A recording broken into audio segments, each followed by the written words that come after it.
स्वागत है। इस वीडियो में मैं आपको दिखाऊंगा कि आप अपने डिवाइस को रिकवरी मोड में कैसे बूट कर सकते हैं। तो इसके लिए हमें एक कंप्यूटर की ज़रूरत होगी, क्योंकि मुख्य रूप से आप रिकवरी मोड का इस्तेमाल इसी के लिए करेंगे क्योंकि अकेले इसमें कोई विकल्प नहीं होते और आपको अपना फ़ोन भी कंप्यूटर से कनेक्ट करना होगा। अब मैं इसके लिए विंडोज़ का इस्तेमाल कर रहा हूं, लेकिन अगर आप चाहें तो इसे मैक पर भी कर सकते हैं और इन दोनों ऑपरेटिंग सिस्टम्स के बीच थोड़ा सा अंतर होगा। विंडोज़ पर आपको एक नया प्रोग्राम डाउनलोड करना होगा जिसका नाम है एप्पल डिवाइसेस, जो कि आईट्यून्स का रिप्लेसमेंट है, क्योंकि ऐसा लगता है कि अब आईट्यून्स को पूरी तरह से बंद कर दिया गया है। और मैक पर आपको बस अपना फाइंडर खोलना है।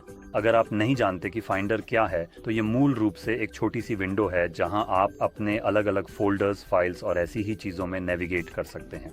और जब आप इसे खोलते हैं और आपका आईफोन प्लग इन होता है तो ये सबसे ऊपर कहीं दिखाई देगा और आप बस अपने आईफोन को चुन सकते हैं। मेरे लिए ये विंडोज़ पे ठीक यहाँ होगा, और जब आप उस पर क्लिक करेंगे तो मेरी तरह इंटरनल स्टोरेज नहीं दिखेगा, बल्कि आपको ऐसी एक पेज दिखाई देगी जैसी यहाँ है। अब विंडोज़ पर एप्पल डिवाइसेस पाने के लिए आपको अपना स्टोर खोलना होगा, सटीक कहें तो माइक्रोसॉफ्ट स्टोर, और बस एप्पल डिवाइसेस सर्च करें, ये यहीं पर दिखाई देगा। चुनें, गेट पर क्लिक करें, कुछ इस तरह जैसा आप देख सकते हैं। और एक बार जब यह इंस्टॉल हो जाए तो आप इसे बस खोल सकते हैं और आपको सबसे अधिक संभावना है कि कंप्यूटर पर ट्रस्ट करने के लिए एक पॉपअप मिलेगा। मुझे नहीं पता कि आपको ट्रस्ट चुनना ज़रूरी है या नहीं।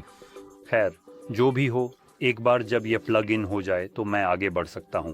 तो अपने फ़ोन पर आपको वॉल्यूम अप दबाना है, फिर वॉल्यूम डाउन, और फिर बाकी समय के लिए पावर बटन को दबाए रखना है।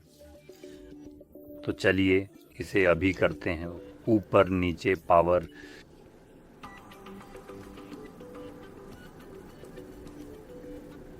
तो मैं अभी सिर्फ पावर बटन दबाए हुए हूँ थोड़ी देर तक। डिवाइस अभी बंद हो गया है और मैं अभी भी पावर बटन को दबाए हुए ही हूँ।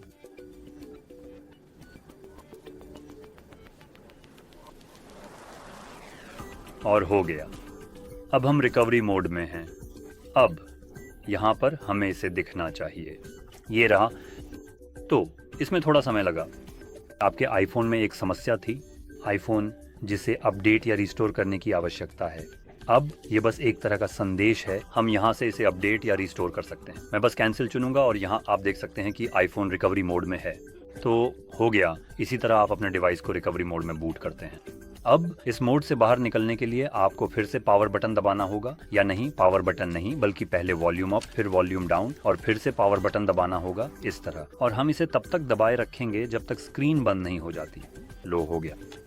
और मुझे लगता है ये या तो अपने आप iOS में बूट हो जाएगा, या देखिए ये पहले से ही iOS में बूट हो रहा है।